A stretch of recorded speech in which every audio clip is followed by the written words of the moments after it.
everybody, and welcome to the House of Mario, the South Australian Nintendo podcast that is backed by a 120 Power Star rating. I'm your host, Drew Agnew, and the doors to episode 220 are open. This week on the show, there's been some labour troubles at Nintendo of America, and to talk about all this wonderful news is my best mate, Bryce DeWitt. No, it's all the news for this week. See you later. Yeah, well, it's not all the news, but that's definitely the main story. It's a little bit of a shame what's come out. We talked about it a bit last week, but more seems to be coming out. Yeah. No, we'll look into it though. Yeah, we will look into it. Look into it. But we'll sort them out. Before we get to that, Bryce, how you been, my friend? It's good to have you back in the good. The studio, I guess. Bit headachy this week, but otherwise alright. A bit headache. So last week it was a bit of a... Still is Oh, actually. so you haven't shaken it off yet? No, it's not contagious. I don't know what it is. Hope not. I don't want it. Well, I mean, you would have it by now. Oh, true. You've been with me a few times since I've had this. Yeah, no, definitely. So, yeah, I don't know. Yeah, it's not contagious. It's not COVID. I'm not sure what it is. I suppose I have to get checked out by a doctor or something. Probably a smart idea. You need a little home visit, and you'll be in bed with a little towel on your head, and here comes the doctor. That's the problem with getting a doctor's visit these days. It's like, are you coughing? It's like, yes. And it's like, fine, you have to go get a PCR. It's like, yeah, cool. Yeah, like, I'm going to hospital for a cough, then I know it's not COVID because I've had tests, but you want me to get another PCR? It's like, fuck's sake. Yeah, no, it's a big dilemma. I know that when I was a close contact, I was thinking about, should we go and get a PCR? And that was like a 40-minute drive to get there. Yeah. And I think the best thing, if you did have it, or if you potentially do have something like that, you should just stay home.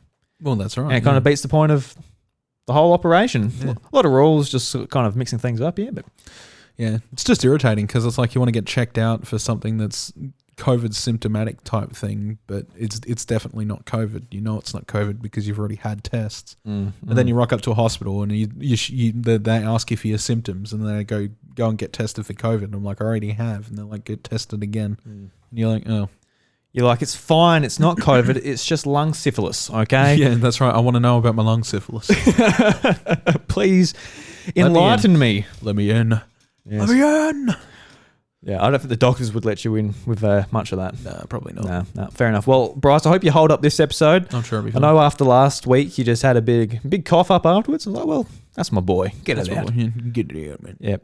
After spending a lot of my day just with my 3-month-old son, just like patting him on the back, getting burps out of him, I'm very proud of you for getting all that out as well. It's an effort, mate. Just triggering the fatherhood in me, like, there's a good boy. That's a good boy. Get it out. Well done, boy. Yeah. It definitely makes me appreciate Shrek when it's like he says it's better out than in. I'm like, I 100% agree with Shrek. Better out than in. And we all know the Shrek movies much better than anything Illumination put out. Anything. Whatever you say. Illumination. Just, they actually are, but you know, just saying. I've always been a DreamWorks fanatic myself, Bryce. I don't know. Well, I wonder if the Mario movie make you change your mind, mate. We'll see. I hope so. You'll be watching every Minions movie that comes out ever. I'll be like, big Minions fan now. Yeah. Since they were crossed over with Mario in the movie, and the Rabbids joined him as well, and God knows what eventually is going to happen in that one. But that's not for a while yet, Bryce. Let's talk about how Guru GEEKOUT's for this week. And I think one of mine might link up with yours, but it's Reggie's brand new book. Yeah, actually. And, over the week, or it's only like a couple of days, I finished the book via an audio book, read aloud by Reggie himself. And just if you guys haven't heard of the book, we talked about it like ages ago, sometime last year when the book was announced, but just a really fascinating listen. Just really awesome, just, through, Reggie's life and his I guess, in the world of business and how he got to Nintendo. Even that was really interesting, but when it gets to the point when he's like really discussing things from how Nintendo wanted to approach like him coming into the role, and even the planning for his first E3 in 2004 when he announced the DS and came out and really sort of tried to shake up the industry and all that. It was just really interesting. So very, very awesome.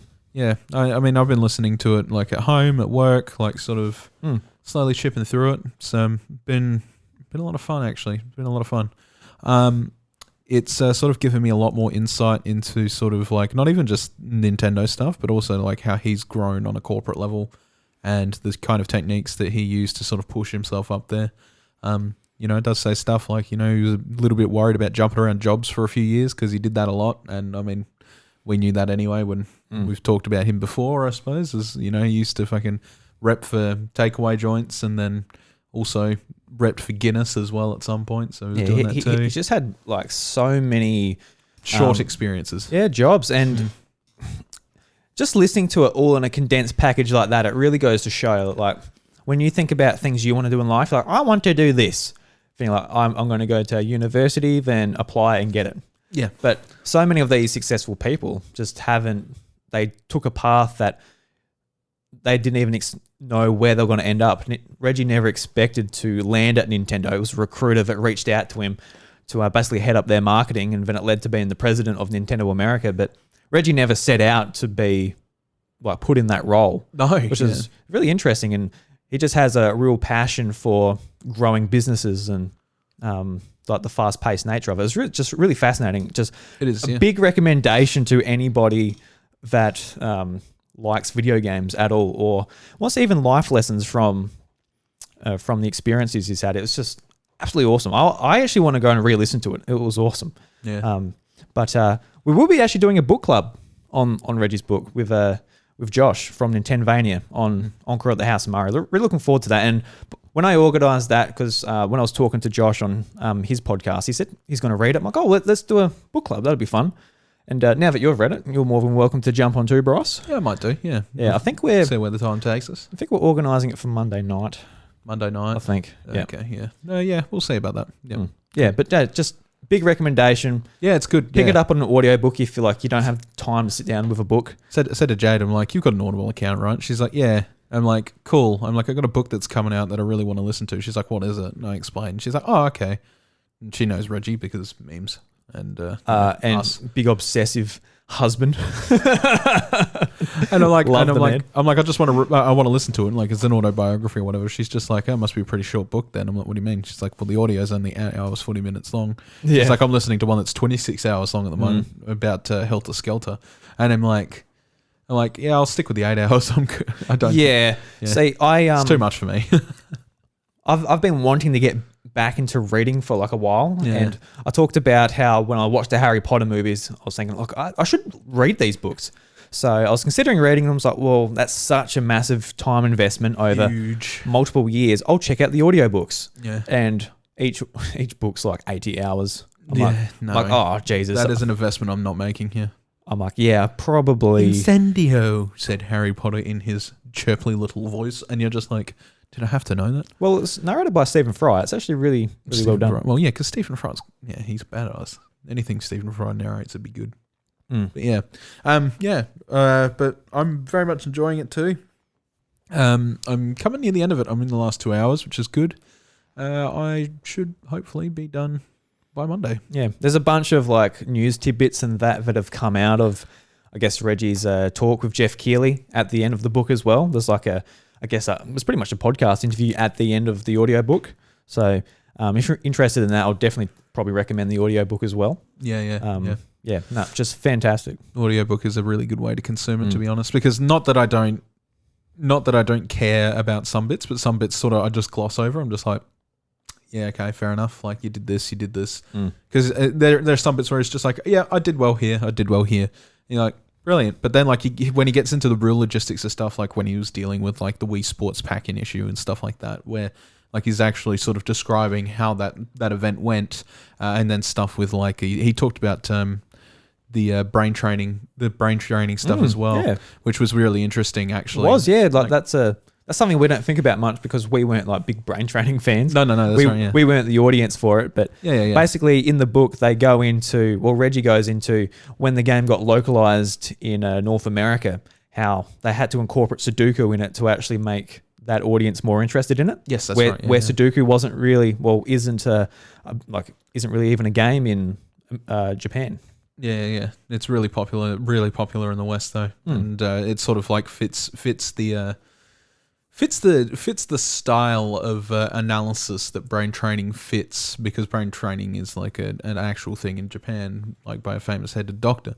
So it was sort of interesting listening to that. But then like you had your like opposing things where it's just like we were told to sell the Bigfoot pizza only in these states. So I said, well, let's sell it over here, and it got really big. So congratulations, Reggie. No, I really enjoyed all of the other. Oh, I think the stories are good stuff as well. Yeah, yeah. But what I mean is like it's not as important to me as stuff like Wii Sports Pack in or like it's like I don't really care if like the Bigfoot. I don't know what the fuck the Bigfoot pizza is.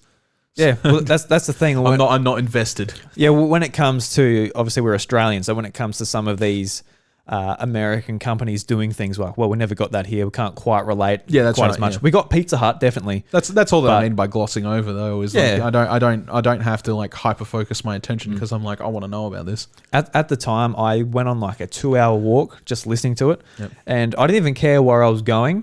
I was just walking, and I was just Vibing. just loving it. Like, Yeah, it's good. Yeah. just really sunk into it. I thought it was fantastic. So it's a brilliant book. yeah, definitely go and get it. I bought it on I guess Apple Books.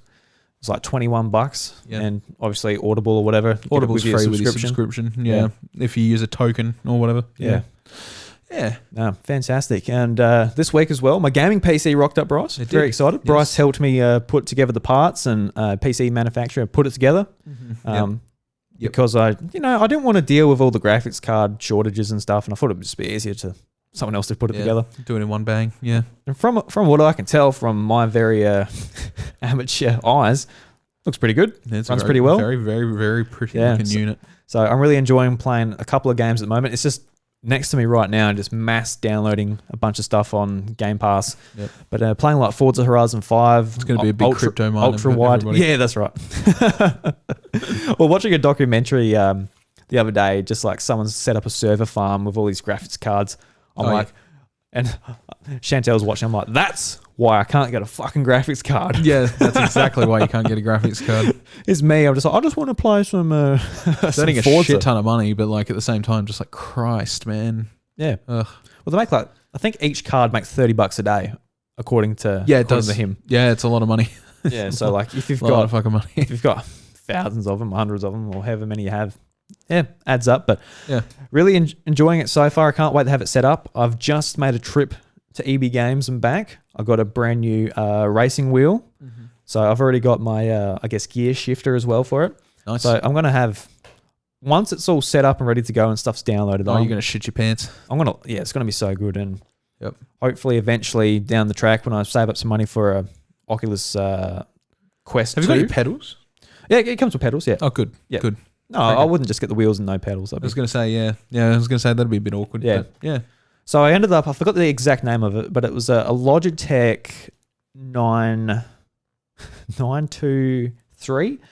And this is like the same model, but one's compatible with Xbox, one's PlayStation, and they're both with PC. Yep. So I had to think about which one am I going to get? Because obviously I want to play a lot of like Forza and stuff on Game Pass. There's heaps of racing games. But also like Gran Turismo is locked to PlayStation 5. So I ended up getting the PlayStation model because it has a couple more buttons anyway. Yep. And then I can play Gran Turismo in the lounge or whatever. And then I can play everything. You'd be playing that's on- most of those on PC anyway. Yeah, definitely. Do you know what I mean? I want to be playing ultra wide on the Yeah. monitor, and you can't do that on the Xbox. So Yeah, that's right. yeah, so my gaming setup is evolving, Yeah, this. and I'm very excited to be becoming a playing it all. PC version, and ladies and gentlemen, watch out. Yeah, no, it seriously, it's Scary.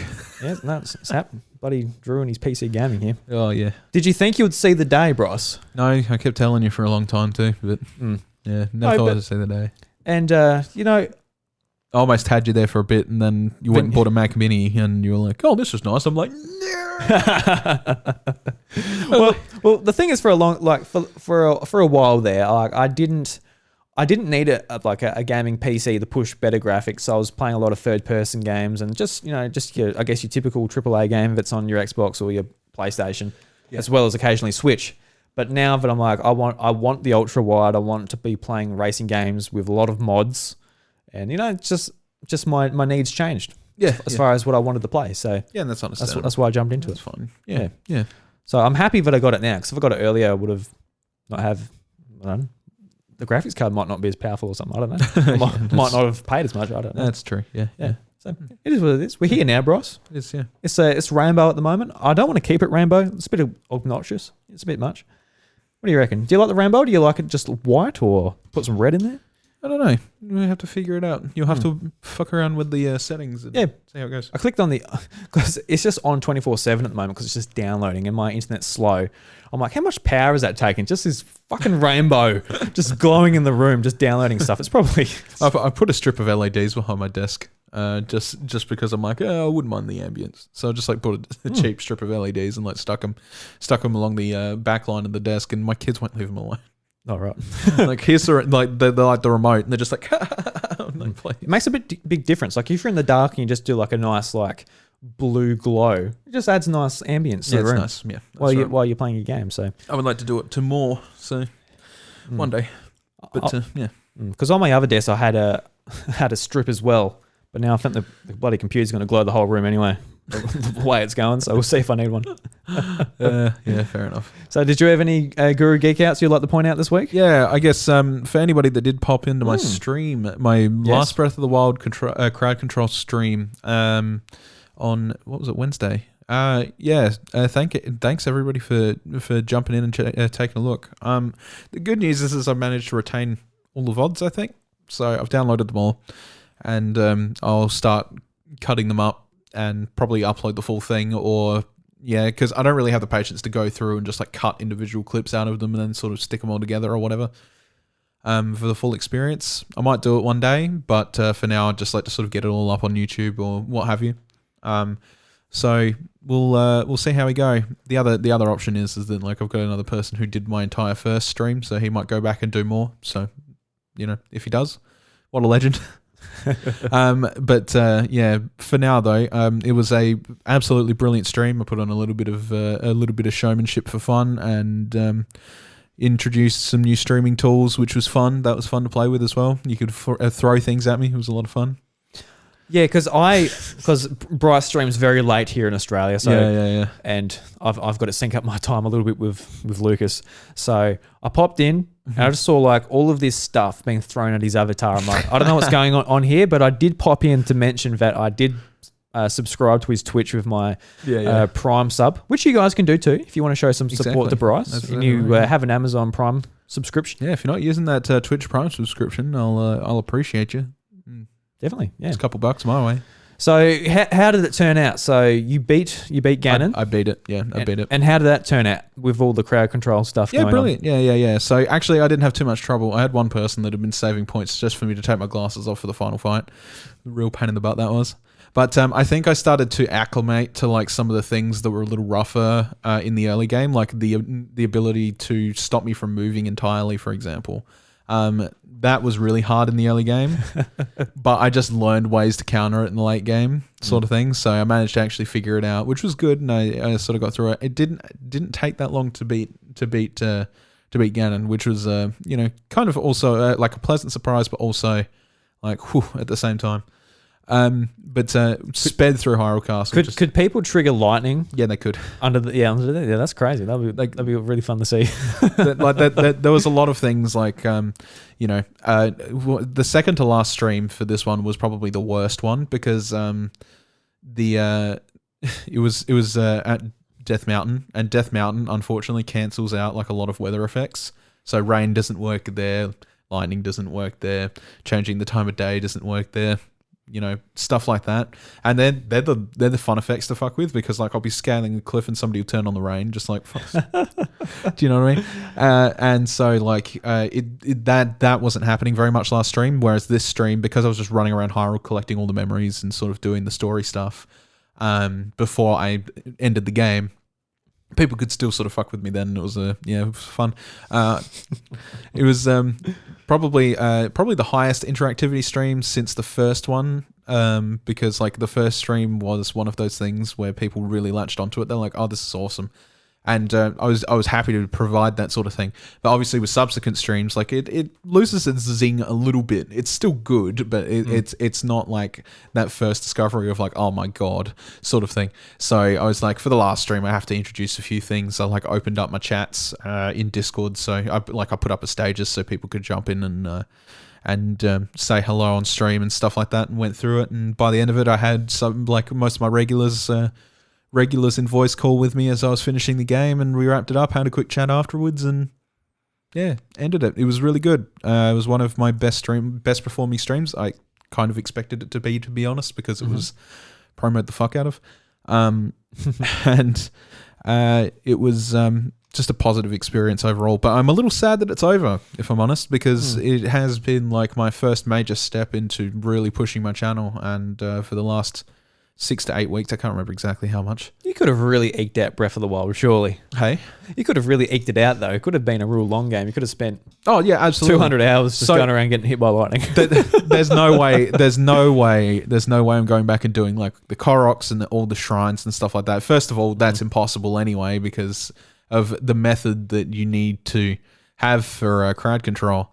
There was just no way that was going to work. So it's sort of like, well, shrines is pointless, and then Koroks, nobody's going to sit there for 900 of them, so I'm not doing that. No. But what I will be doing is that that won't be the final opportunity. The final opportunity will be in the DLC and the Master Sword Trials. So that'll be fun. The Master Sword Trials. That'll be fun. What I'm thinking of doing is well, not for you, for us.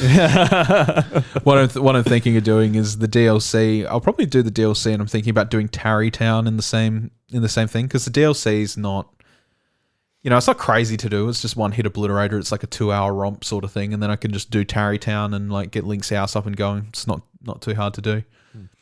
So do that and sort of get that built up, and then the other stream will be Master Sword Trials, because people like that's hard enough in of itself, let alone people fucking with you all the time. And if I die, I'm gonna have to reset, so I'm gonna have to jack up the price of some things to make it a little less. Here we go. I'm gonna have to. Well, the thing is like, if I get like fucking 9 floors in, and then somebody zaps me with lightning and I'm just dead. And Yeah, I get that. Christ. So I'd have to. Just sounds like a Ubisoft or an Activision patch notes, just by we've had to chuck up the microtransactions to balance the game a bit more. It's not even fucking microtransactions. People can do it with channel points. It's just, no, I'm not. It's like if I leave it that low on the channel points and bits side, it's just going to absolutely eat me alive. So I'll probably turn those things up a little bit, and I'll still give people the option to burn me and stuff like that, because people can't burn you to death. They can burn you down to a point, and then I think it's the same with cold as well. They can only cold you down. Oh wait, no, cold's constantly persistent. I don't know. It's weird how cold works. But yeah, so there'll be that as well, and that sort of is what it is. But you'll still have effects like making me walk backwards and turning the room dark and activating a blood moon so you can reset the room and stuff like that. You can still do stupid shit like that.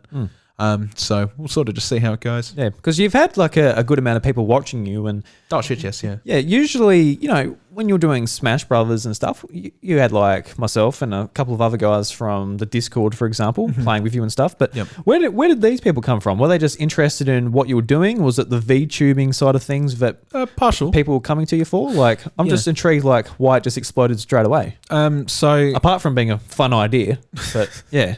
Well, okay. So I know that, and for those people who are wondering about Smash, because I know that we have people in the Discord and stuff like that like I was playing with, and people do want to see that again sometime. We'll be doing that again. Probably not on the same regular amount of basis, but I'm not really as fun as I was having with Smash. Started to get a couple bad eggs there, which I was kind of just like, I don't really want to deal with that. It's kind of hampering my experience, and I don't really want it to become prevalent in my streams. It's like, remember that bad egg I had like in 2017 playing ARMS? Yeah, people like that. People like that, man. I'm just like, I'm not really into that. I'm there literally playing with like Joy-Cons, and like someone's like, stop ganging up on me, buddy, just throwing out, some colourful words. I'm like, come down, mate. I'm just here waggling around with my mate Bryce. That's right, yeah. And I was more interested in killing Drew than I was him anyway. So it's like I don't know what he was worried about. He's like, you're ganging up on me. And like, it's just like, I don't really want to deal with that anymore. But a lot of the people I've met through Smash have been great. But unfortunately, there is those bad eggs that just turn me off doing it all the time. So anyway, so basically what happened is I started streaming during my COVID lockdown, and then I met a few people playing banjo who were just interested in watching banjo. But then some of those people ended up being and those people are streamers as well. Then I had some people that were interested in like watching the Breath of the Wild stuff when I brought that up. So I was like, cool. So I did that. And then they've sort of posted that towards their communities, and it was just mutual growth, I guess. And ever since then, we've just been doing this big mutual growth between like a couple of streamers into smaller streamers and sort of pushing them up. And then those people have been streaming together and then pushing our viewerships sort of like up in an organic way, which has been really good. I think that's stupid positive, and like it's like I sort of just got almost adopted in a way into communities, which was nice. So it's sort of just worked out in the long run. And now, then I did catch the attention of people who just were browsing the Breath of the Wild section. They're like, oh, crowd control, nice. And so that sort of happened, and yeah, so now here we are. Cool. Yeah, all right, so Bryce is not up for adoption anymore. He's taken. He's claimed. You can go to the person's house for a pat, but that's about it. Yeah, that's right. Yep. It's not yours. You had the chance to go there and take him in and fill out the forms. No longer the case. No longer the case. No. I'm still up for adoption. I'm just the shittier skinny dog towards the end of the kennel. No one wants to take in. Just stream more, man. That's what you got to do. Okay. I'm streaming. Someone adopt me.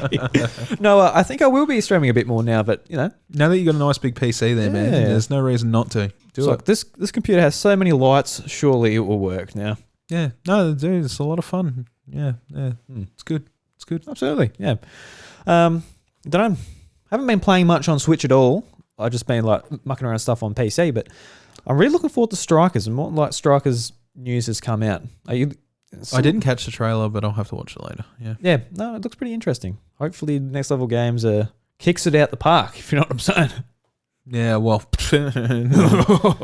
hopefully there's no goalkeeper, otherwise we might be a bit scared. I hope there's no goalkeeper. Camelot had a bloody good goalkeeper on their game. Anyway, let's talk about the news, because we've got a bit to talk about, and we've got, unfortunately, a news article that was kind of inevitable, just with how the industry is going at the moment. Yeah, that's right. For the most part, we could ignore, well, not ignore, but just not talk about it on this show necessarily, apart from just how we feel on the actual situation with like Activision, Ubisoft, X other publisher. We've had like separate stories from like Sony, which turned out not to be a whole lot, but now we're facing something from Nintendo as far as labor concerns with contractors are going. So let's jump into the news, Bryce, and we'll sort of dissect this article from IGN. Sure. Woohoo! Yeah! Pika, pika! Is that all? I fight for my friends. Yahoo! My body is still warm. Okay, so there's a big article on IGN titled "Inside the Growing Discontent Behind Nintendo's Fun Facade," and I don't know. We talked a bit about it last week, but it seems like more is coming out. And IGN, like this is the most surprising thing about actually the whole thing. IGN actually did some investigative journalism, and they didn't just rewrite a press release. Yeah, that's crazy. I think we should just do a whole topic on that. That's nuts. But Kat Bailey, the article of the author, the author of the article, the article of your author, goes into great depth and gets like a bunch of different takes from, say, ex-employees and ex-contractors. And the article is too long to read on the show. I'll stumble for like 5 hours to get through it all. But it's definitely interesting. If you want the full context, go and check it out. They also have the video if you don't want to read. God forbid, if you hate reading. But it brings up a lot of different points. I guess the gist of the story is that Nintendo's contractors, they're sort of, they feel left out and like second-rate citizens compared to the full-time employees, and even to the point where they're in like a different building, less sort of, facilities and resources in those positions. Mm-hmm. And, it's not on the same level as, say, like, I don't know, the rape culture bloody Activision Blizzard. Oh, so I think just to set this conversation, that when there's problems in the video game industry or any industry, they're on different levels, different conversations. Absolutely. They're all unique. Yep. So let's not jump to holy shit, Nintendo's awful, let's not bite their games. But from what we can tell from Nintendo America, there's definitely some changes that needs to be made. And I think with it all out in the open now, I feel like this is a relatively simple fix. Sit down, listen to people, and put the resources where they're needed. Yep. But Bryce, just I guess off the top of the bat, what are you thinking when all of this came out? Oh, look, I believe I put it pretty much eloquently about how I feel about it just before we started the show, in that, like, no major corporation is your friend, and you should always sort of like, you know, and like last week I talked about how like this is like the Nintendo that I'm seeing these days is not the Nintendo that I used to see. And I found that very disappointing, and this sort of just leans into that as well. But, you know, even when Nintendo was, you know, the Nintendo that I loved, I realized that they are also still a corporation, and then there's always probably going to be things sort of on the side there, right? And like you said just now, it's not like the same sort of culture that Activision Blizzard was harboring, but unfortunately it is sort of a probably a more formalistic bullying of sorts in some ways too. Like when it comes to splitting them up in buildings and different buildings and stuff like that, like I understand that Nintendo likes to try and be very private about their properties and sort of how that's being leaked and stuff like that, even though Nintendo is one of the most leaked companies rather in the industry, and its IPs are under that same category, getting leaks from them all the time, always happens. It's sort of annoying to see that they can't simply just have a tighter NDA structure and just have people working with other people where it's necessary, and being treated as second-rate citizens. That's, you know, that's pretty stupid, really. Yeah, I mean, they go into there's lots of different ways you can take it, and I don't know. I try to think about it, just stepping back and maybe looking at both sides and trying to sort of figure out, because we are not a fly on the wall. We live in a separate country. We're not in the video games industry. No. We just care about the product and you know, love you know, what these people do for us. Really, like they go do their 9 to 5, and we want them to be happy and just make awesome products for us to enjoy. And at the end of the day, you know, when it comes down to companies we like, we should be more harder on them to keep them aligned with doing the right thing, really. Because if hardcore, I guess, people like you and I, Bryce, and the people listening to this, if we just go, we don't care if you're being a little bit shit, then it's going to snowball in the next decade, and who knows what the situation could be if... Same thing with microtransactions. Yeah, if they happen the same way. Yeah. Oh, it's just a little bit of money, and now all of a sudden people are spending $300 trying to get one character in Genshin Impact or something. It's not good enough. Because reading through it and just seeing, like, from Nintendo's point of view, they don't want their stuff leaked, and they're very just nailed down as far as what information comes out of that building. So you can see why contractors just doing a month here and a month there wouldn't be allowed access to that information. You can see that. Like, contractors will be coming in and out all the time, and you can sort of get that. But when it comes to like say work parties, or even like facilities with like the soccer grounds and that they have at Nintendo of America and all that, and they can't use any of that. It's like, all right, that's just shit. Yeah, it just makes their working day that much worse for the rest of them. And these contractors, like I said, like, fair enough, like 3-month, you know, contractors or year contractors or whatever, but some of these contractors have been there for a decade. Yeah, that's right. Yeah. And some of them do mention that they are frustrated that they didn't get hired on to become full-time staff. And I don't know, I'm not sure how much of a complaint that is. That could just be that Nintendo just wants to save money, and they're being a shitty corporation for just outsourcing that. Yeah. Or it could be potentially that contractor wasn't that good. Like, I don't know. I don't know any side. Yeah. You can be at a place for a decade and still be considered like good enough to be on the job, but maybe not so much to be, you know, like directly in the line of sight. In which case, you know, it is like the employee's responsibility to say, like, how can I improve my chances, and then sort of discuss, rather than just sort of be like, well, I've been here for 10 years. Why haven't they hired me? It's like, well, yeah, it doesn't really work that way. Yeah, but you don't see many complaints about that specifically. It's more or less just like one of those things. Yeah, yeah, but yeah, you can see it from that point of view, and like a lot of the time, the contractors come in to basically, I guess, give the full-time workers time off to keep I guess the production line going. And yeah, that's right. I think just from Nintendo's point of view, just with the success of the Switch, they need a lot more sort of content to keep it going. Mm-hmm. There's no sort of line that is the 3DS or the DS or whatever, where it is they can pump out content a lot quicker on those platforms. Yeah. So, it takes a lot more work, and the games are becoming a lot more dialogue heavy, a lot more translation, sort of a lot more work is going into them. So you can see why contractors should be turned into full-time employees if they are needed. And there was a interview with Nintendo Voice Chat for IGN's Nintendo podcast, and they actually talked to Reggie about this. And I think Reggie was quoted for saying this wasn't the Nintendo that I left, back in 2019. And there's some reports saying that people believed that these changes were sort of turning for the worst back in 2015.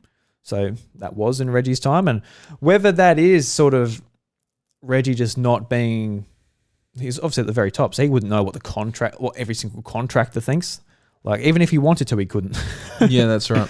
So whether you take that as far as it goes, or when it got turned to like Doug Bowser, or when Iwata passed away and then stuff changed at Nintendo Japan, like how that affected Nintendo of America, there's lots of sort of differences that could have led to something like this. Yeah. Absolutely, yeah. But it's difficult to sort of bring up because it is sad. Yeah. Because I think for the most part, it's like we love video games. We all love video games. We're listening to video game podcasts, playing a heap of video games, buying video game hardware, supporting the industry with love. It's art, it's entertainment, it's fantastic. But when all these stories start coming out, it's just like, oh damn it, really you? And I think for a lot of us, especially if you're a die-hard Nintendo fan, it's like, oh really, you too, Nintendo? And it's definitely just a problem. They can be like, all right, let's fix this, and it'll be hopefully something HR can clean up pretty well. And as long as Doug Bowser and the rest of the leadership team at Nintendo of America can sort of look down and get it fixed, hopefully. Yeah. And just just fix the facilities. I did laugh when I was reading the article that like just as far as the facilities go, like just getting like how I guess development time is just slowed down because of getting translated from Japanese, and just like their internet's not that good and all that. I'm like, of course it's not. It's bloody Nintendo. Of course they don't have like, I could imagine you would assume a company like Nintendo would just have like, it's fantastic internet. It's in Redmond, Washington. It's just like, but they probably don't. They probably don't even think about it. Probably still send stuff over fax and everything. Yeah, yeah. Like I would not be surprised. No, not at all. So yeah, I don't think I have too much to say on it. We will be seeing how this story evolves, and I think for once since his position was filled, I think Doug Bowser needs to come out and actually address this. Yeah. He doesn't say much. I was going to say he doesn't say a hell of a lot, so I don't know how much confidence to have in that, but we'll see. Because, like, I guess back to Reggie's book, this was one of the really insightful things is when Reggie came in, he was just sort of pushing the boundaries. The book is called like Disrupting the Game. Disrupting the Game. And that's exactly what he did. He came into Nintendo and be like, why do you do it this way? And he pushed a lot of those traditions that Nintendo of America had. And he made Miyamoto angry at him. Miyamoto's like, you don't understand how much work and effort goes into this. You guys just push pens or whatever. And he's just like, listen, man, look, just package Wii Play with the Wiimote, okay? It'll help sell it. And I mean, it worked in both cases. It worked both the cases. They sold it in Japan, it went well, and then they sold it with the Wiimote, it went well. So, yeah. Yeah, so I don't know, listening to his position in the book, it sounded like he was doing a lot of things right to make that culture good. Yeah. But as far as like the contractors go, that's where it comes down to, where just, I mean, he's the CEO, he doesn't handle everything. He just not. Oversees it. So if he isn't aware of the issues, then it's probably going to be a bit harder to, do it. Now, the chances of him seeing those issues are probably high. Yeah, sure. But in the cases of like, it really depends on like how many people actually end up coming out and talking about this. If it's like, if it's like 20 to 30 people, then yeah, you'd probably be like, but if it just happens to be like a couple of people are really disgruntled about it, it's like, yeah, then it's shitty, but it's a bit hard to say that Reggie would be able to see that. Yeah. being Well, the person that he has to be. I guess to put my my thoughts on it with a bow. I don't think this is Nintendo being malicious. I think this is them being stuck in traditions and sort of their operation order that is just locked in the past, much like a lot of some of their products, and that but they need to listen to the employees and the people making this stuff. Whether it is like the full-time employees just been impacted because they've got a bigger workload and they're not bringing on these people full-time, or that people are being stuck in these positions where it's just like, well, this is a dead-end job, this is miserable, we're not being given the rights the rest of the company have just because this I might leak a Mario game bloody a month early or whatever it is. Yeah. So there are other ways where those things won't get leaked. That's right. You can threaten to sue the fuck out of them, for example. That's exactly which right. Nintendo is very familiar with. Yeah. If you want to mod one of their games, you better look out. God forbid. And that really annoys me too, because it's like, look at Sonic. Like, the community makes Sonic what it is. Yeah. It's like, just Mario could be something really special, but it is something really special. Yeah, I love but Mario. not in the way that Sonic is. Yeah. It's like, Sonic doesn't do too hot in like the in the general market space these days, but when it actually comes out, its fans are more passionate than Mario. And I'm not talking about the furry stuff, to be clear. I'm just talking about, like, Sonic Mania, a lot of the music coming out, like, all that type of stuff. Like, hey man, like, even the furry stuff, they're passionate about it. Oh, look. All right. How many people do you see drawing Mario naked? Not many. Look, it's one of those things. It's just one of those things. If they're passionate about it, they're passionate about it. So then there you go. But a lot more Sonic fan content than there is. Yeah. Yep. No, they definitely have throbbing passion for Sonic content. Yeah. God damn it, man. Yeah, so no, we'll be paying attention to this going forward, much like, we talked about it a bit last week, but more has come out this week. Hopefully, Nintendo of America listens. Yeah. And we do hear something from Doug Bowser or someone in a leadership position there, and this gets fixed. Hopefully. Yeah. Hopefully so, man. I'm sure it will. I'm sure it will. Hopefully. I don't think they'll let this linger because Nintendo really does care about what people think of them. They're like that uptight girl at high school. Like, oh my God, I got to look pretty. I got to look this, but I don't know. I don't know. These days, I feel like their public, they don't care as much about the public image because the Switch is doing well. Oh no, they definitely do. But it seems to be when these companies have big successes, like Sony has done the exact same thing Nintendo has, just a few years earlier. Yep. Like PlayStation 3, it's failing. It's losing against Xbox 360. They're losing market share in one of the most important aspects of their company. So what do? Their personalities come out. You get Shuhei Yoshida. You get all of these people being like, "Look, I'm the guy who's ahead of the first parties. I'm the indie guy. I'm the guy who just like pushes PlayStation Vita." And so all these micro communities within this sort of fan base, and it makes them stronger than ever. And then eventually, when they talk to those people, it just explodes. It's like what happened with PlayStation 4. It's like, that real strong core, and then it just explodes with just the casual buyers with PlayStation 4. Yep. And Nintendo has done the exact same thing with the Wii U, just abysmal. But they have to write it out. They can't just go, all right, we're bringing out the Switch straight away. They've got development time, and they also can't just rip off and throw away the consumers that actually stuck with them. So when it comes to Switch, that completely changes, and they don't have to do that anymore. They pull them back, and to be fair, a lot of them actually have retired or, actually passed away. In the case of Iwata. So I don't know if Iwata he'll probably still be up there, to be honest, doing Nintendo Directs. Like, I honestly believe that, and the Iwata asks and all of that. But just with that success, change of leadership, they don't have to do it. Nintendo Directs are just with a voice now, and we don't get that sort of personal connection with the company, which it's all marketing at the end of the day, but it certainly makes it a lot more fun for consuming the entertainment that they put out. Yeah, it's all a part of it, to be honest. Yeah. Like, we all love taking like maybe a day off or setting a night aside for E3, and we're all aware it's marketing. We don't care, and we're going to sit there and just watch every single press conference and enjoy it. And it's all part of it. But I think now with E3 not being a thing and Summer Game Fest just going on forever like it has the past couple of years, it's all becoming a lot less fun. I don't know about you, Bryce. Like, with no E3, no, like, big personalities to go, It's becoming corporate. Yeah. It's not that it wasn't before, but, like... No. It feels more so now more than ever that, these things aren't really getting the same limelight in the ways that you'd prefer. So I remember when they put up the trailer for Paper Mario, sorry. It's coming out in 3 months. We're like, cool.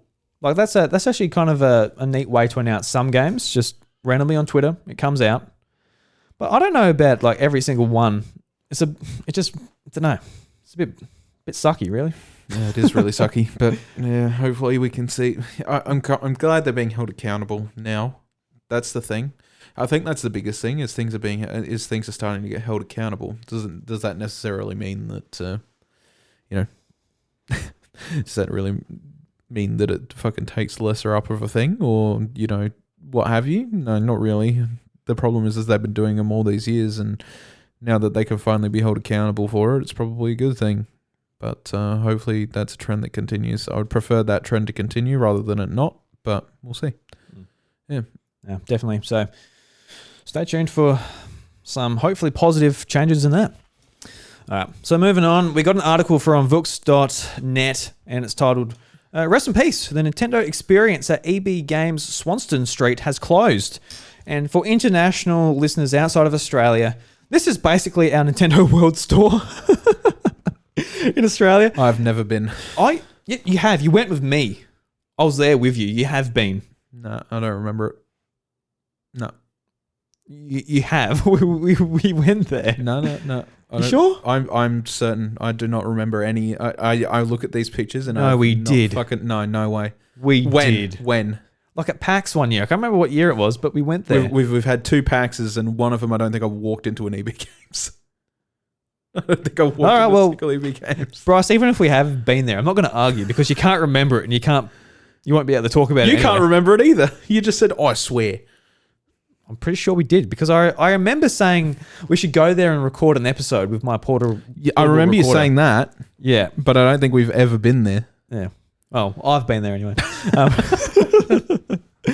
So I feel like I'd remember this. So in Melbourne, Australia, one of the, I don't know if you call it the main street or within the city anyway, on Swanston Street, there's an EB Games, and it's just a normal EB Games, but you go up the stairs and it's just all Nintendo themed, just a demo kiosks set up. They had lots of events there. I only went to one event, which was the Mario Odyssey launch when I was there for PAX. Mm-hmm. But I'm not a Melbourne local. I wasn't going there all the time. But it was always one of those things where I just wanted to go and check out.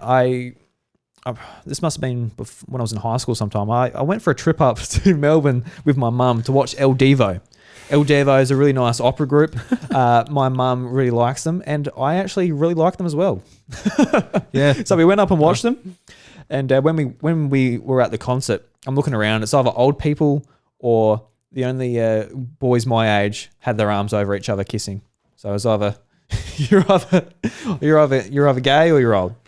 That seemed to be the audience. Wow. Okay. I wasn't old and I wasn't gay yet anyway. You know what I'm saying? Anyway, but yeah, we made a special trip to go to the EB Games and just went around, and I think at the time it was Wii and DS. Or it might have been 3DS and Wii. Going around checking everything out. And yeah, that's a picture of you and Charles Martinet, isn't it? I wish. It's just a Charles Martinet and someone in a Mario costume. It's like, well, if I grew out my moustache and had it real stylized and up. Let's go. I'm a 12. I'm a 12. And 1 year for PAX, I went there and got a Kirby Planet Robobot. All right. That's where I got that game. And I don't know. I just went there and just had a look around, really. I wonder if they'll make any plans to replace this sort of thing. Don't know. I feel like the reason it's closed now is specifically because like COVID has really dampened the need for this type of thing. But maybe when COVID's over, maybe, yeah. See, I've not been in there. No way. No, not once. No way. No. Well, it's coming from your mouth. I'll believe you. I swear we made the trip. Where is Swanston Street? I don't even know. It's just in the centre of Melbourne. In the centre of Melbourne, that does not tell me a lot. I mean, I don't know how big the centre of Melbourne is, but when we go to PAX, we're in the centre of Melbourne. It's like... That's correct, yeah. The only places I ever remember walking to is bars, more bars, a KFC where people were drug fucked the entire night. Yeah, that was a good time. A McDonald's that was just like a little fucking like pop-up store in the little plaza thing there. I remember running there to go grab a burger before they shut at 12. Oh God, we had some good burgers in Melbourne. Yeah.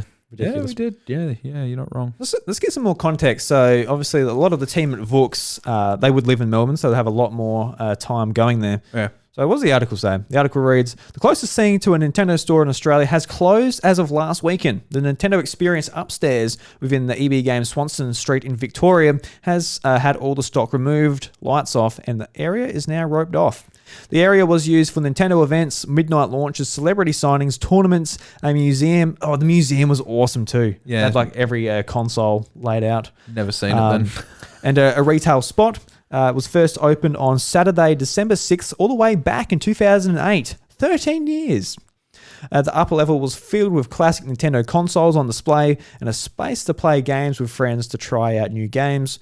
Countless games had midnight launches there, and there was even the voice of Mario himself, Charles Martinet, visited it and signed for autographs for fans. Even world records were set. I have to check that out, actually.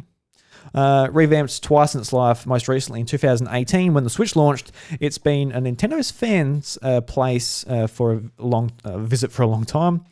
There's been events for everything from Wii U, DS, 3DS, and the Switch. Midnight launches for Wii Sports Resort and Skyward Sword, Super Mario 3D Land, and nearly every Pokemon game, Mario 8 for the first time, and more. We've reached out to Nintendo to see why it's closed and if it's indeed closed forever. Yeah, so they haven't actually confirmed whether it has closed forever yet. I think it is a COVID-related thing, and they're just like... definitely, yeah. They're just like, it's too much of a pain in the ass to keep up. Just shut it down until we can sort of figure out something later on, or maybe the store's changing hands or something like that, and they've got some stuff to figure out. Like, it could be a many number of things, but it's closed for now. That's all that's really important, which, I suppose that sucks. Do you think if they're like, all right, look, it's not a viable business anymore, let's just use upstairs for maybe some inventory or whatever, well, they would have to say, look, this is shutting down. Surely it wouldn't just be like lights off. It's a bit strange, and surely someone can. They would have had an event. If you ask me, yeah, so someone can ask the manager. Surely, like, what's going on with upstairs? I have a feeling. Well, if they can't comment or anything like that as well, they can then just be like, no, not sure. But the other thing is like, I feel like for such a monumental thing for the Nintendo experience in Melbourne, I feel like they would have had like an event to say goodbye to like the memories that the place has created. I don't feel like it would have just shut down out of nowhere and been like, all right. I'd hope not. No. Yeah. No. So I have a feeling that they've probably got plans for it, but right now it's probably just shut lights off due to COVID stuff. Yeah. So the only like midnight launch I went to was Mario Odyssey, and I went there like with a bunch of people from the old Aussie Nintendo forum that we were a part of, and I went there and I already had my my copy preloaded on my Switch with like a digital copy. So I just went there for the fun of it. Yeah. Just just in the crowds, people like lining up for this game, and I'm just there like I linked up my phone to my Switch and just unlocked it and I started playing. I'm like, well, I guess have fun battling in these lines and that. Like it was cool to be there, but at the same time, it wasn't like there's a barbecue going on. It's like a big party. It was just like a lot of people being like, oh, I'm excited, lining up. Dude, it sounds like I got more of an experience out of my Modern Warfare 3 launch. Oh, what happened with that one? They gave us all free Domino's pizza and Monster Energy drinks. See, that's what I need. Look, Nintendo, I'll rock up and buy a physical copy. Just feed me. Literally turned up like EB Games when it was in Centro, actually. So like the old location, and they had like Domino's pizza waiting there, and they had like cans of Monster, and they had like little basketball chucking games where I won Jade a little hat, and. Yeah, it was like actually, it was cool. It was fun, but it was just like, oh, okay. Yeah, midnight launches now. Like for example, the most recent. What was the most recent game I preloaded? It'd be Pokemon Legends Arceus, with the one I pre-ordered. No, No, I'm just talking about the most recent like game I've preloaded on Switch, and now it's like 11:30. It unlocks, and I'm sitting here like about to go to bed. I'm like, oh, cool, this game came out. Yep. that's it's sad because like it's such a big part of the culture. If I ever owned a store that specialized around video games, I would fucking 100% do that shit. I would make sure that shit is done because it is such a fucking good thing for one, PR, and two, like, just for the celebration of it all. Like, yeah, it's kind of a pain in the ass having to like maybe pay somebody to come in for just like an hour to sort of service this type of thing, but like. Make it like get a couple pizzas, man. Lay them out for your customers, show your appreciation, sort of thing. And that's what the good thing about midnight launches is. But it's just unfortunate that not everywhere does them anymore, and it's sort of a case of like now it's just restricted to mostly the cities. Oh, definitely, yeah. We never got ours like midnight launches apart from the Call of Duty games and stuff like that. Yeah, yeah, like the Wii. But they don't even do that anymore. Like, it's like no. Yeah, it's really silly. No, that's unfortunate. I'd be like. For Switch, I think especially like consoles, like please let me get my console. I can't preload my console. I would do it on a case by case basis, right? Like, so if I had X amount of pre-orders, like or like a game like Call of Duty or something, it's just like 30 people pre-ordered, or like 20 to 30 people pre-ordered. It's like, oh hell yeah, like I'll get like it. If you were the manager, you're saying yeah, that's right. Yeah. If it's like 20 to 30 people pre-ordered, yeah, shit, yeah, I'd open the doors. But if it's just like, oh, here's 5 people that have ordered this fucking. It's fucking like the new Atelier or something like that. I'll just be like, bugger it. Get the Atelier series fans out.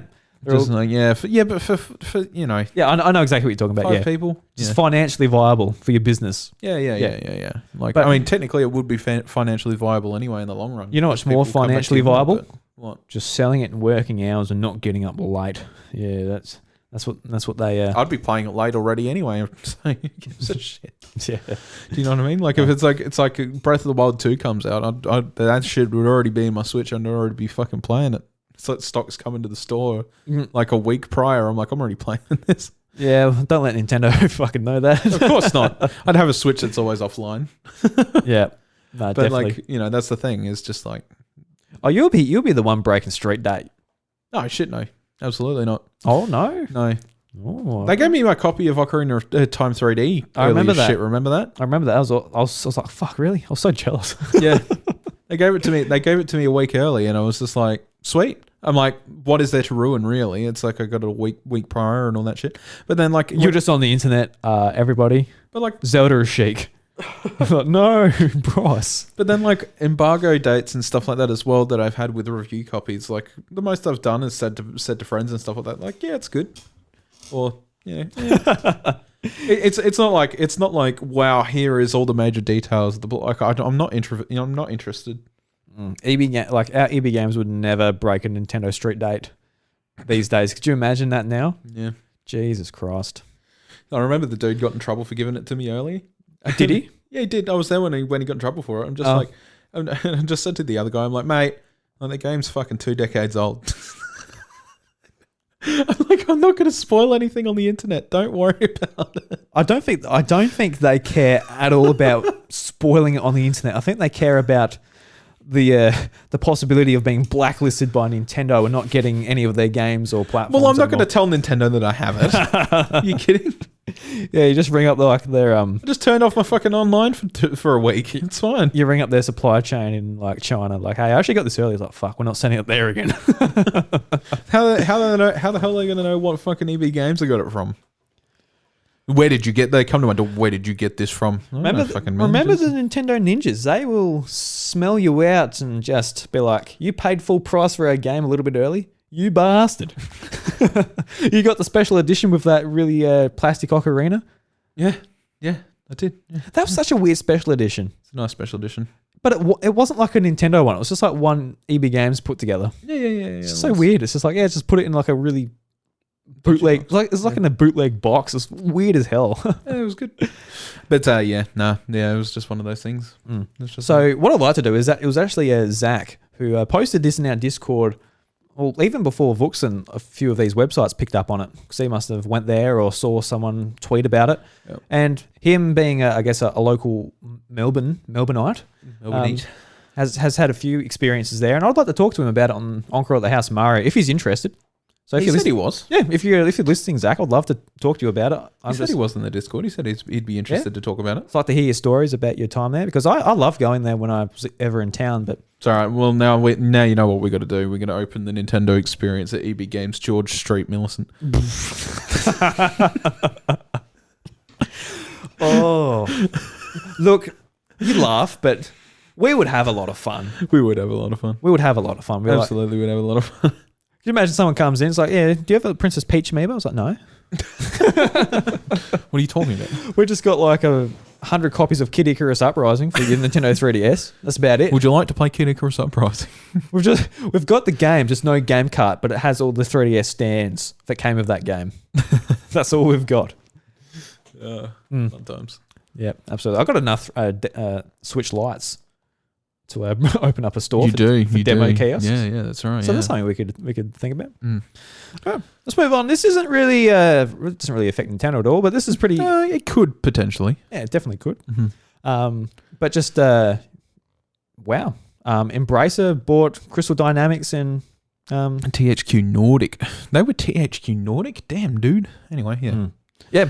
So I guess the biggest one was like Crystal Dynamics is bought by Embracer Group.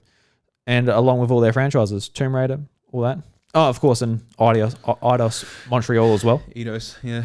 Eidos Montreal. Yeah. All got bought out by Square Enix. No, Square Enix sold it to Embracer. My bad. Yeah. For only... all got sold out. For only 300 million as well. Yeah, not a dev lot. teams with all this IP. Crazy, yeah. I'll read this one. Square Enix looks to be shedding its costs, its coat for the summer, rather. You scrolled, I couldn't read it. Yeah, sorry, man. After the company entered an agreement with the Embracer Group to sell off most of, if not all, of its Western development assets, Embracer Group, formerly known as THQ Nordic, has announced that it has entered into an agreement with Square Enix to purchase much of the latter's Western digital assets. The sale hands control and ownership of Eidos, Crystal Dynamics, and Square Enix Montreal to Embracer and includes 1,100 employees, across 8 global locations, as well as dozens of IPs, including Tomb Raider, Deus Ex, Thief, Legacy of Kain, and more. It'll set Embracer back $300 million. The companies which have comprised the vast majority of Square Enix's Western development efforts have been seeing middling success for the past half-decade, with some high-profile failures such as Marvel's Avengers ultimately failing to turn a profit or meet sales expectations. Eidos's Marvel's Guardians of the Galaxy fared better critically, but similarly failed to meet Square Enix's lofty sales expectations. Square Enix says its development teams will consist of its studios in Japan, Square Enix external studios, and Square Enix Collective. Just Cause, or Just Cause, either way you say it. Outriders. Just Cause. Well, yeah, no, but it's a dual meaning game. You do things just cause, or you do it for a just cause. It's a dual meaning game. Yeah. Fair. I've never heard Just Cause. It just sounds funny. It's just cause or just cause. Like so dismissive. Yeah, Just Cause. Yeah. Well, why'd you just jetpack into a tornado with a cow? No, but yeah, you can do that. You can fucking set grenades on a cow's ass and fucking let it fly away. It's hilarious. Yeah, it's that's right. It's just cause or just cause. It's a dual meaning game. I've just never heard it being called that. That's never really. Yeah. Okay. Yeah. Outriders and Life is Strange will remain continued published by Square Enix. Because they sell. I guess none of the studios acquired have developed any games for the Nintendo Switch, but many of the titles included in the back catalog and IP purchases, which are not listed individually, are likely to be present on the platform in one way or another. It remains to be seen if Embracer will use those games and IPs to develop titles for the Switch or its successor, but they've been given a fairly solid supporter of the platform since it released in 2017, it's probably a safe bet we'll be seeing more in the future. So it does relate in some way. I guess just with like the only game basically from these Western studios was Life is Strange: True Colors, that came out recently. I haven't played it on Switch, but just Yeah. Yeah. One of my, I guess, favorite franchises. But I think this is just interesting from the fact, just like how cheap they went, that they sold it all, and what this means for like the future of these IPs, especially Tomb Raider. Tomb Raider is one of my favorites, and I really want to see it just... Did we talk about Yuji Naka last week? I can't remember, to be honest. I don't think so. Balan Wonderworld? No, I don't think we did. Oh, shit. Okay, so that was another big thing that happened. So I'll bring that up briefly because it sort of ties into my thoughts about this, actually. Okay. So for those who don't know, Yuji Naka, who is primarily known as the creator of Sonic, had been in a legal battle with Square Enix for the last 6 months or so regarding Balan Wonderworld, because, as you know, he was the director of that game, and it obviously failed spectacularly. It's a very poorly made game in a lot of ways. There are people out there that will always be its stalwart defender, of course, but the general reception is that the game is fucking terrible, and the game is controlled with a control stick and a single button on a controller that has many control sticks and buttons. So I'd like to say it's probably a pretty poor quality product in a lot of ways. Just minimalist. Minimalist. You could play it as a. I feel like it was supposed to be made as a mobile game, and it got turned into a console game somehow.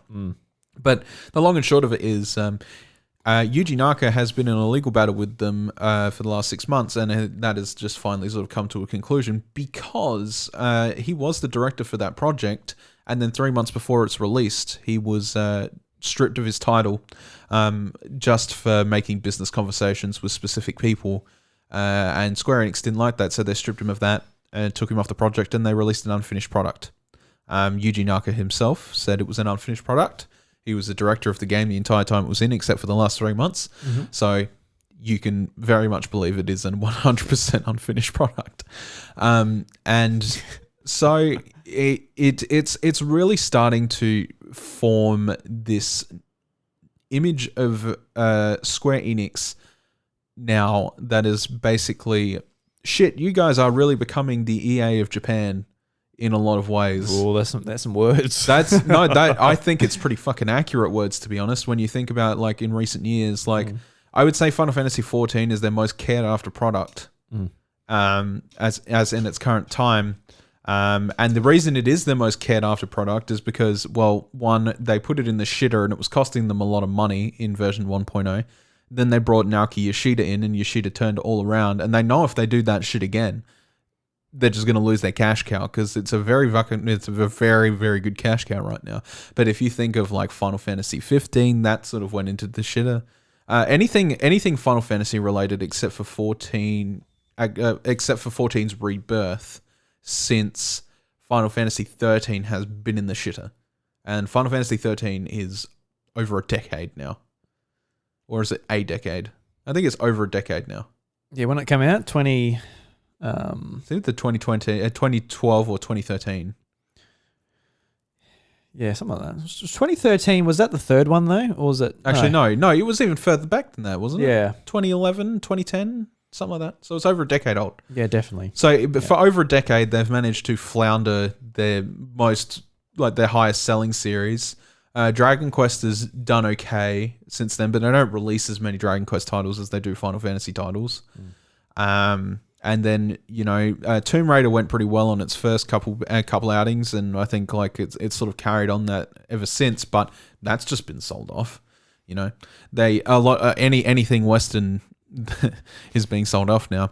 Yeah, I mean they always came back with a financial report being like, it sold less than we wanted it to, even though it sold like 5 million to 8 million copies. It's like, but that's what I mean. I don't know. Like they don't see that as a success anymore, which is stupid. It's like you need just a massive hit to even hit what their minimum is. Yeah, that's right.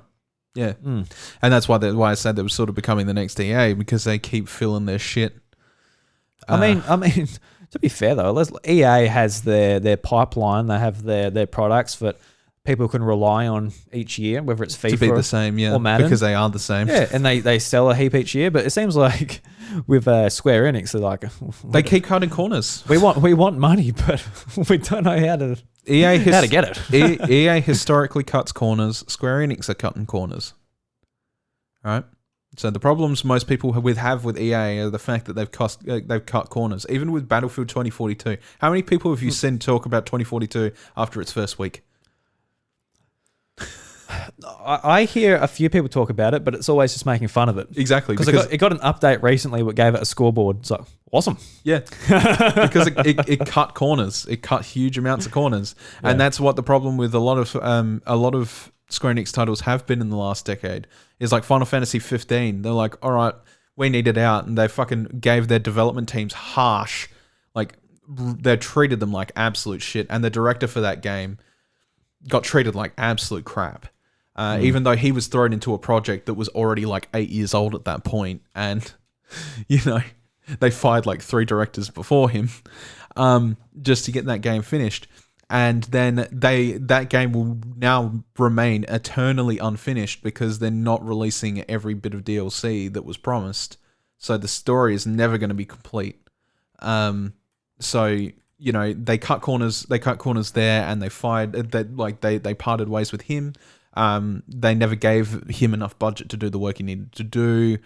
Then you've got things like Balan, where they literally just fired the director and released it. That game is literally I say cut corners, right? They cut corners.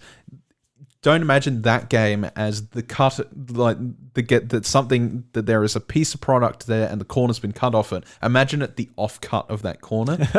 That is Balan Wonderworld. That's a great way to put Wonderland. Yes. Yeah. That is how bad it was. So, and if you're going to tell me that like Balan isn't comparable on the level of like Battlefield 2042 in terms of like how cut the corner is, it is exactly the same. Yeah. And I'm starting to see a parallel here, and that annoys me because I like Square Enix as a company when it does well. Yeah, I guess like thinking about Battlefield, just how are you even comparing these two? It's just like how more important Battlefield is to EA than Balan Wonderland. Yeah. Was it World or Land? I've already forgotten now, but you've said both.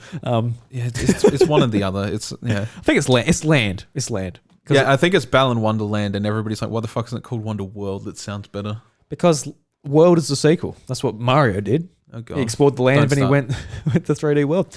But yeah, no, it is interesting. A lot of people are speculating. It's like, are they offloading some of this to be acquired by a Sony, a Microsoft, whoever?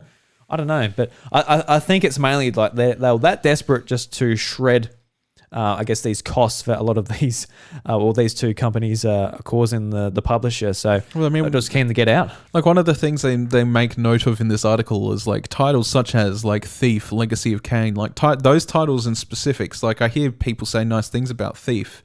Yeah, no, Thief, yeah. But I've never played one myself. And then Legacy of Kain is a property they've done fucking nothing with for 2 decades. So, unfortunately, it's one of those things. It's like, at what point does it sort of like hold water? But for $300 million, companies that handled stuff like Tomb Raider, which has been like really successful. Well, not successful enough, apparently. Yeah. But yeah, no, I was just really excited because Crystal Dynamics, they came out saying that they're working on a brand new Tomb Raider with in the Unreal Engine 5, which is like brand new, I guess, next generation game engine. It's like, I can't wait to see that. But Embracer Group, like they're typically, I guess, looked at as like a AA publisher, and they've got over like 100 development teams under their name. And not only that, Embracer Group is also just under another massive banner, which has got even more teams. Like it's just massive. So I'm just wondering, like, how much of a budget, how much of like resources is the Embracer Group going to now give Crystal Dynamics to allow them to make a massive AAA, just 3D action game? I don't know. Yeah, we'll obviously see. I hope it's going to be great. It's not going to be on Switch, but yeah, I absolutely love the Tomb Raider games. I'm actually going to play through them again. The first one I started on Xbox because I had they're on sale there. And I went up to my Epic Games store, and I'm like, oh, I've got all the Tomb Raider games on Epic Games. They gave them out for free at one point. Oh, yeah. They just want to give them to me. No wonder Square Enix makes no money on them. I just got them everywhere. Oh, free here, free there. Oh god. Stop picking roses. Oh, I'm going to put a Tomb Raider there. Oh, I'm put it in your pocket. Oh, it smells nice. Lara Croft. Oh, a bit sweaty from all her adventuring. It's all right though. Oh my god. Oh, beautiful. Yeah, no, just wonderful. And I guess our last story, Bryce, this is also from Vooks. A lot of articles from Vooks today. Definitely a fantastic Australian Nintendo news site. Titled, "The Nintendo-themed hotel based in the original headquarters of the company is now open." Beautiful. So before we read the article, Bryce, are we going to go to the Nintendo hotel? And if it is the Love Hotel, are we going to engage in some sweet love making? You wish, mate. You like to get the whole the whole bed suite that has the coin noise every time the spring squeak. Ding, ding, ding, ding, ding. Look, I just need to break the ice, Bryce, and just we like Nintendo, we like each other. We just need that extra step, don't you reckon, mate? The Nintendo Love Hotel is the extra step. I like how I mentioned earlier that I hadn't turned gay yet. Now I'm like full on hitting on you, but yeah, here we are. It all comes out. So the article reads, Nintendo may have moved into larger and larger offices with no signs of slowing down anytime soon, but for the first 70 years or so of their history, they were based in the same location between their moving out and just this year, the place sat empty. But no longer though, as the old Nintendo headquarters has been converted into a hotel with 18 rooms, all featuring original items from the former occupiers, Nintendo. And it's a real historic location, as it is now a hotel. Thankfully, not Hotel Mario. Oh, that's a good joke. I'd love them to renovate as Hotel Mario. It's like just toasters. Here's the problem. Yeah, just toasters everywhere. Here's the problem. Too many toasters.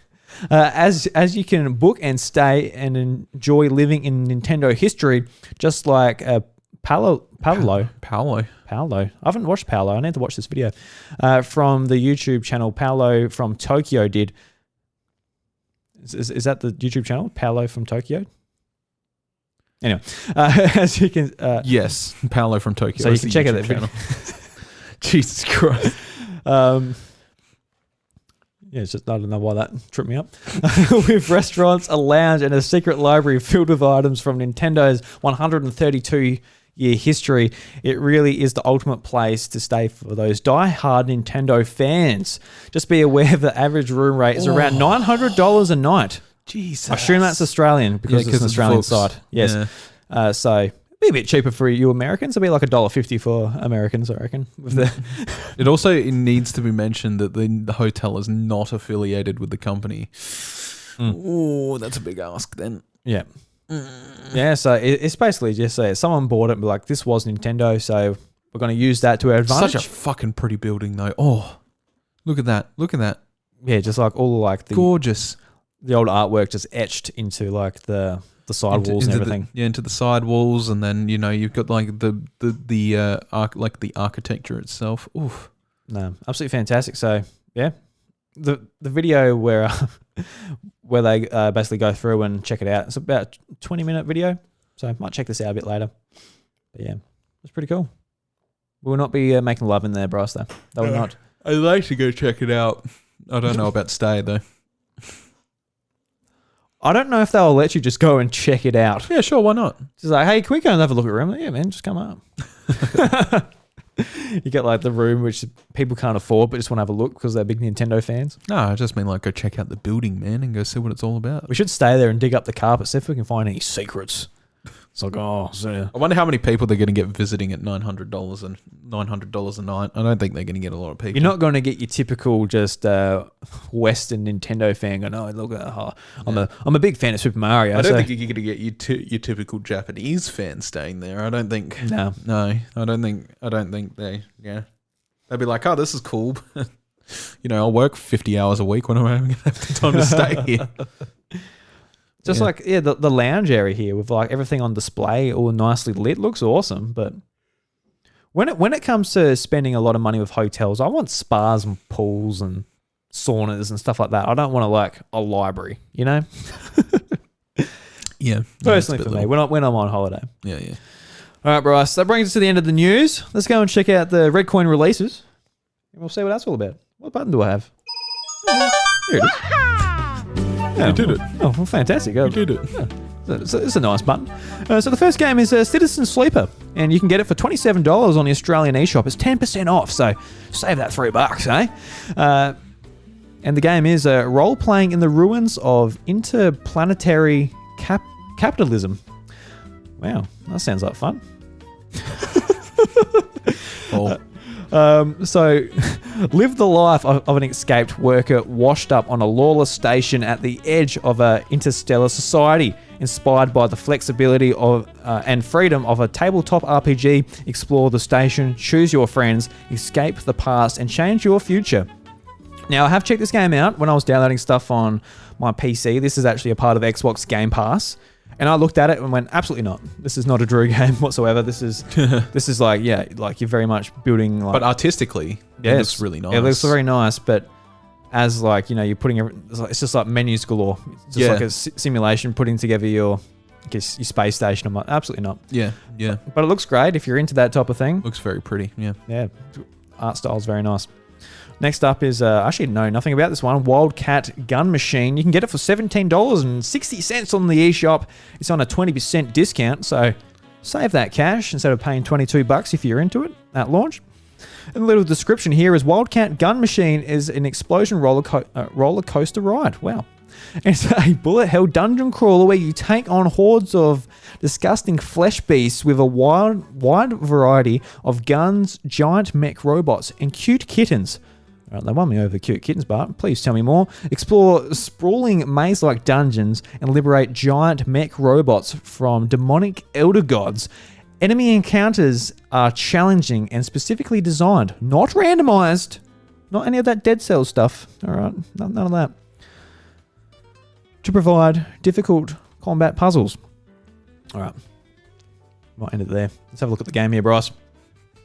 Looks a lot like Hades, to be honest. Yeah, it does. Like, the art style looks pretty good. Not quite as good. Obviously, Hades is pretty masterful in its art direction. But it looks pretty nice. $17.60. I only started playing that game recently. Oh, right. But I...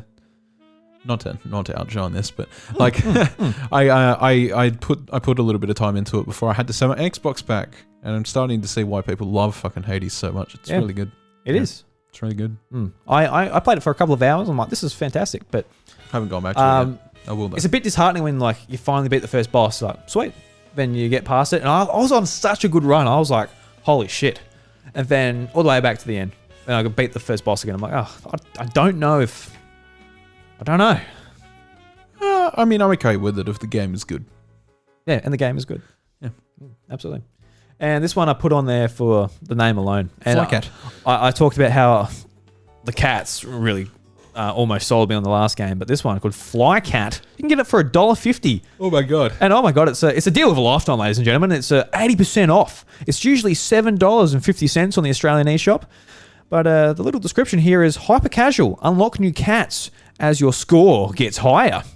This game is where your goal is to keep pressing a button, perfect timing, to help a flying cat pass by enraged dogs. All right. So for $1.50, you can keep pressing buttons and get past enraged dogs. And it looks like It's Flappy Bird. It looks like Flappy Bird. It's fucking Flappy Bird. Jesus Christ. And I don't know. I don't know how a cat...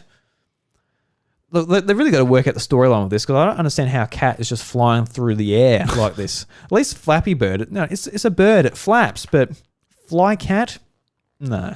Fly cats? I don't think so. What are they good for? Flying? Fly cat? So, all right, let's take a step back from this game, bro. So $1.50 won't get you much in life, but it certainly should not be spent on Fly Cat. Would you agree? Probably not. Look, we don't have to. Oh, Bryce is dying again on the show. Yeah, it's about that time. Yeah, look at the time. It's dying. Oh, look, I just got a notification. Bryce is dying. We're talking about Flycat here. Sorry, Bryce. That's what's killing it. I'll stop talking about it. But if you're in the mood for just hating decisions that you've made in your life, go and buy a Flycat. That's definitely one you can look back on and just wonder why. Why did I buy Flycat? Why did I buy a Flycat? It even looks like it has physics like Flappy Bird does. Yeah, no, it looks like the cat's about to take a nosedive like the bird does in Flappy Bird. And the Nintendo eShop here doesn't even provide a video for us, so we can't even make that distinction. No. That is a big shame. But Flycat, we talked about it the most out of these games. What are they good for? Flying. Flycat. Absolutely. So, Bryce, that brings us to the end of the show, I believe. I think we've run out of things to talk about. Bryce, I can tell you're sick of my face. I don't get sick of your face, but sometimes I look at your knees. I'm like, all right, I think I've had enough for today. So I'm trying to make eye contact with your face, but just your knees are just screaming out to me. I don't know what's going on.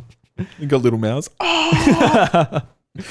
If you got holes in your knees, that is no good. No, it's not good. No, it's no good. You're right.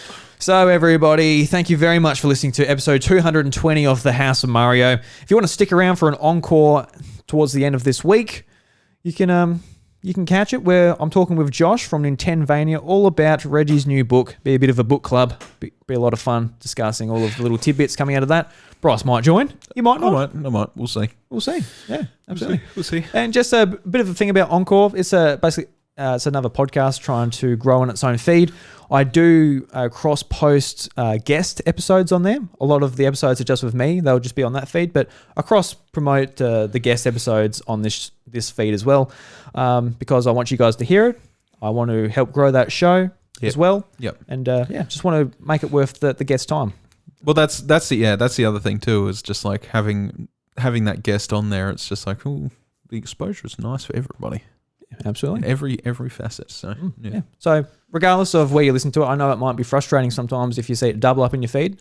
But definitely go and support Encore at the House of Mario. Go and leave it a subscription on your Apple Podcasts or Spotify or I got a question about iHeartRadio the other day. It's like, is it on there? I'm like, yes, it is. No one's asked me that before. But yes, it's on iHeartRadio.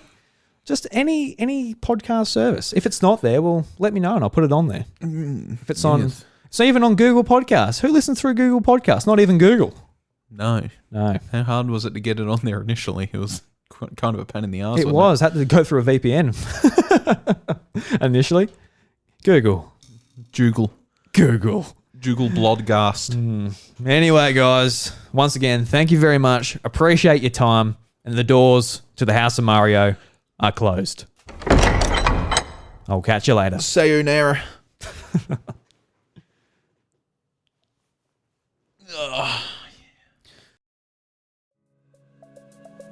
The House of Mario, a Nintendo podcast, is lovingly crafted and recorded in the southeast of South Australia. The show is produced and hosted by me, Drew Agnew, and my co-host is Bryce DeWitt. If you enjoy my work here and on my other podcasts, Encore at the House of Mario, A Drew Story, and Crackin' Furfies, help spread the word by sharing us with a mate or leaving a 5-star review on Apple Podcasts and Spotify. If you would like the show further support and help me achieve my goal of freeing up one working day a week to spend more time refining and creating podcasts, please consider checking out patreon.com/iDrewby, where for only $1 you get access to my secret recordings, where I share everything behind the scenes. A big thank you to the legend DJ for supporting the content at the podcast producer level on Patreon. From the bottom of my heart, thank you.